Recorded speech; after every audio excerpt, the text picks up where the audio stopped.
The European Pro Qualifiers are upon us, guys, and they have been playing for a couple of days. And let's take a look.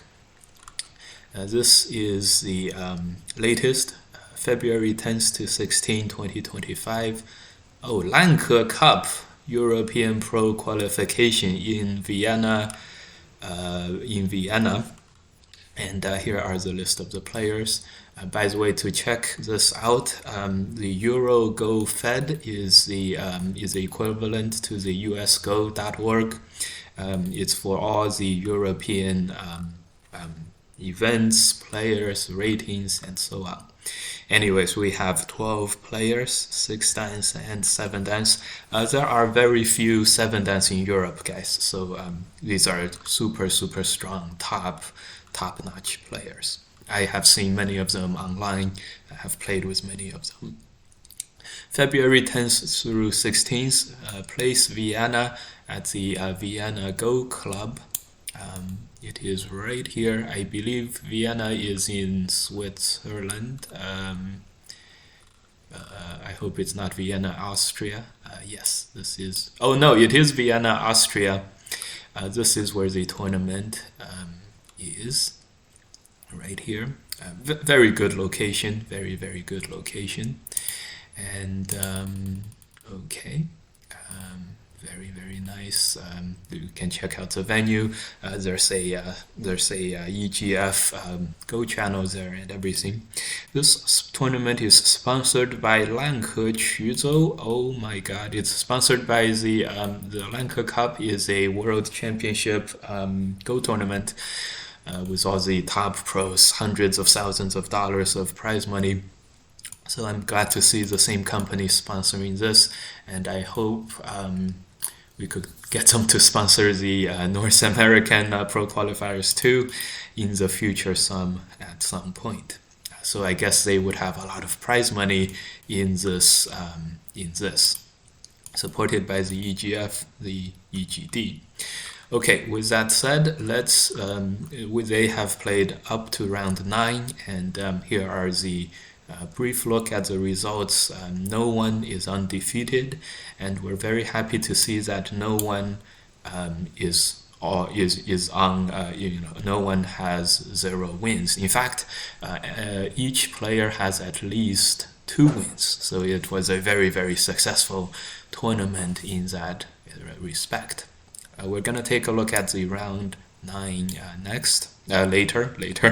But today we are talking about the formatting, and then we're gonna go into our predictions later on. So the formatting of this Pro Qualifiers, as you guys can see here, 12 players, round robin. Each player plays each other player, so all 11 rounds, and they have 2 rounds per day. And after, so these are the rounds, 11 rounds, and then at the February 16th, by the way, we have just played round 9 over here. After round 11, there may be tie breaks, and then if there is a tie break, they will play this on February 16th. Very good format. I really like this format. It's 5 days of play-in. Each person plays 6 days of play-in. Each person plays 11 games, and then if needed, there's 1 extra day of play-in. Tie breaks optional, and this formatting is very good. A lot of games to be played. So the first part, we're gonna take a look at the rules, what we think of the rules, and the formatting, the rules, and everything. Okay. Live stream is available here. See EPQS rules. Round robin, 45 minutes with 20 seconds per additional move. So the time settings are relatively 45 is okay. It's not a short game. Referee team, lead team is a 1P, and Damir Medak and Martin Stiasny, also a tournament leader here. 20 seconds per move. This means a game lasts 250 moves, 500 seconds, 5,000 seconds. So that is an hour, and it's an hour and a half basically. So we have an hour and a half for each player with 45 minutes, and another hour and a half, more or less. So 3 hours of gameplay for each player. Very, very good. And relatively long time settings. If you think about how long these rounds will take, they'll take 3 hours more or less, and then 2 hours later they'll play another round. They will only finish at around 6 p.m. They start at 10, they finish at 6. So it's a whole day of gameplay. It's relatively long time settings. Although, you can imagine many players will not spend all of their time, and then that's gonna be okay too. Chinese rules, yes, there's a Chinese sponsor. Chinese rules is no surprise. Good, all good, all good. No nigiri, no nigiri, no nigiri. I see. They don't want to leave anything to chance. The pairings. One person has 5 blacks and 6 whites, and vice versa. And I'm sure they did it that way for, so no one's gonna complain. I got white, I got black 8 games, and that's why or something. Okay, so all good. And EGF rule for removing opponent's stones. Wow. That is, we gotta see the rules then. Removing each other's rules. Before you guys jump on this topic, the EGF and the AGA rules are very lenient, so don't worry. They're not gonna disqualify any player for not putting the stones in the lid or something. So let's go look at the. So first, let's make sure the rule for removing stones. Chinese rules will be applied with the EGF rules for removing the opponent's stones off of the board. Okay, and keeping those stones visible to both players. All right. If you guys were alarmed, do not be. The rule is very reasonable. It's just removing the opponent's stones off of the board and keeping the stones visible to both players. No lid rule in other words, and of course there will not be any lid rule. That was a very, very crazy rule. Okay, Komi 7.5, 45 minutes and 20-second increments. Yeah, 3600 seconds is 1 hour. So if we have 2 hours, that would be 7 to 72. So a game of 360 moves could last as long as 2 hours plus the 45 minutes times 2, so 3.5 hours. It's probably the max. Expenses, nice. EGF reimburses travel expenses by train. That's all good. 500 for local organizers. Good. Okay. So the next thing I would like to know is the prize money. Winner. Is there any prize money? Maybe it's not in this document. Okay, rules. EGF Pro qualification rules. Okay, all good. One player selected every 2 years. Okay, I think so far they've been doing every 1 year, so that's good. Closer to 1 year than 2 year, which is fine. But no less than 2 years is probably the minimum. Reasonable. In America, we had about the same. It's 1 year per pro now, with a big break in the COVID. Okay. Holy crap! This is very surprising. Age limit of eligibility. Age limit of 40 years. Wow. Oh, okay. From 2027 onwards, the age limit of 40 years old will be implemented. So maybe not. So it's maybe not. It's 2027. It's like 3 years from now. So don't worry about that. They can still compete, in other words. I do not think there should be an age limit. If they put an age limit in the US pro qualifiers, it would disqualify like 2, 3, 4 of the players. Okay, up to 16 players, good. Up to 14, well, seats from the European Gold database, active players, max rating. Wow. Okay, I guess what they will do is this. They will suggest the following 16 players, but you can sign up, and if say 10 out of the 14 do not apply for the event, they're just gonna take the top 14 up to 14, which is totally reasonable, and that's fine. So in case less players show up, yes, then most likely all the players will be able to play. I don't think there's never been a tournament with more than 16 players of this kind before. So, okay, referees, broadcasting, yeah, they do a very good job. Double elimination or a round robin. Okay. So I was wondering, in the North America, they always did double elimination. I think they also did this in Europe before too, and it's nice to see that it's either one of the two. Okay, double elimination, modified Swiss, or round robin. This time we did round robin, so the last thing we will talk about is this and the tournament format, and then we're gonna go talk about the players, make my summaries and predictions, and then we're gonna go take a look at the last round. I really like the round robin format because let's go back to our main page here. This is the main page, round robin format. As you guys can see, each player is gonna have it. First of all, it's a very nice chart. Second of all, each player will be able to play 11 games, which is very nice. Very nice. And so compare this with what the North Americans did in the last 2 years. NA did North America split the 11 or 12 contestants into 2 groups, and then they did round robin there, and then the top 4 went and played the elimination matches, semifinals, and the finals. Yes, it's good. It's good in the sense that in this case you can get a finals, the final match, which is something pretty nice to see.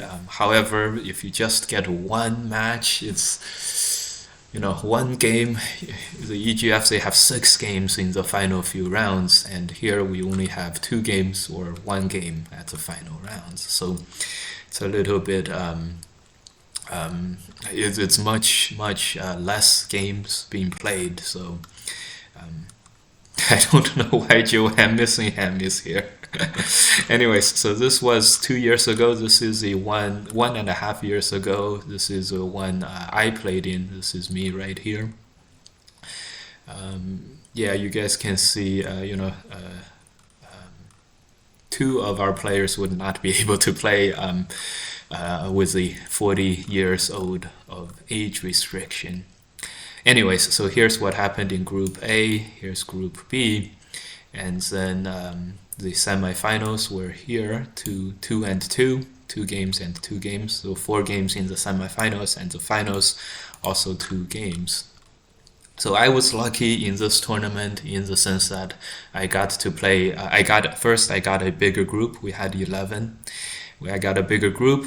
So I played 5 rounds, and then I played 2 more rounds here, so 7, and then I played 2 more rounds here. So I was able to play 9 games, but very few players would have been able to play 9 games. In fact, only my finals opponent, Eric Lee, here was able to play 9 games. 5 games and then semifinals and the finals. 2 players would be able to play 7 games. The semifinalists, where's Joe and Eric Yoder. But they were not able to play 7 games because they had a smaller group. The 2 of them played 6 games, being able to play only 4 games by being put into a smaller group. So they were only able to play 6 games.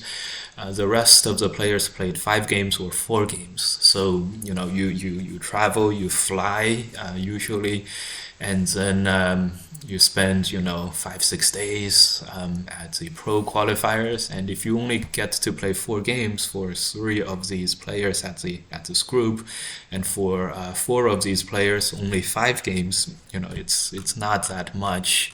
It's not that many games.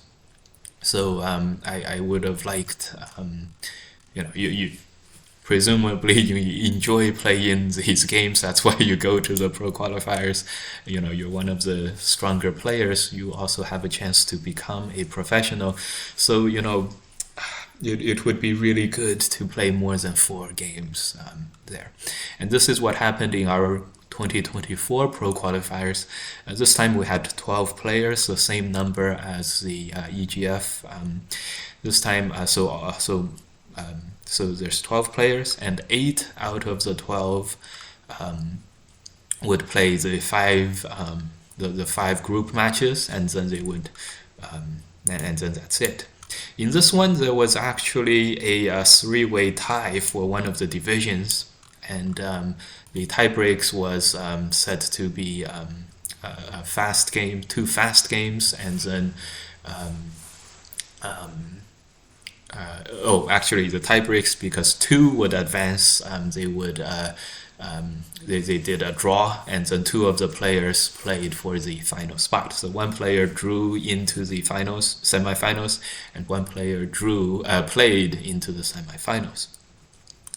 I believe that is round 6. This is a playoff. Right, and Eric Yoder lost in the playoffs, so he was, he played 6 games. The rest of the players played 5 games. Sen made it to the semifinals. He played 2 games, and this semifinals was 3 games long. So Bill, the eventual winner, was lucky in the sense that he got to play 5 rounds here plus 5 rounds there, so 10 rounds. Guan Yusong, he played 8 rounds. Sen also played, so this was 2, 3, 4, 5. So Sen also played 10 games, but as you guys can see, no player would be able to play 11 rounds. You do get a final hype, final match hype, but it's just one final game. Whereas this one, the final round would have 6, and then the title may or may not be up for grabs. So that's good. There is one other thing, which is if a player who is down here, for example, Benjamin, who is at the leader, who is on top now, he is going to play number 2 later, or Lucan is going to play 2. Actually, Lucan still needs to play Remy. Okay, interesting. Okay. Oh, no, never mind. Lucan plays number 10 ranked player Yu Ze. There's an argument that if a player loses a lot of games early on, and then he plays one of the top players, he would go easy or something like that. That's easy to fix, and if you do, just give some prize money to the defeater of the eventual winners, like the Giant Slayers Award or something. If you beat someone in the top 3, you get a few $100, €100 or something. That would fix it, and before you think, wow, that could be a lot of prize money, we're not gonna be ready to give out that kind of prize money. The top few players will not lose that many games. Like Benzero has lost 1 game, Lucan lost 2 games. So you're giving out at most, €1,000, something like that, at 10 of these awards. Plus, it's just very nice to give these out. And if you are one of the top, 3-way tie or something, you don't get that prize. You get prize money. So that can be easily fixed, and it's all good. Yeah. So this is a very, very, I think that's a very, very good tournament format. So I'm very excited to see this tournament, and I'm very happy that many of these players, especially some of the younger players, this guy, Seville, we'll call him Seville, and Yuze, I think they're both 15 or 16 now. They can get 11 games in, which is very nice. Seville is he's not in the top running for the championship, but he is in the running for the top one of the top spots. So I really like this format. You get a lot of gameplay. I think they have done a remarkably good job. Let me know what you guys think, which rules you guys prefer. And of course, next we're gonna go into the predictions or summaries and players, and that's gonna be in the next video. Leave a like and subscribe, and it'll help me make a lot more videos. So thank you guys for watching, and I will see you guys in the next video.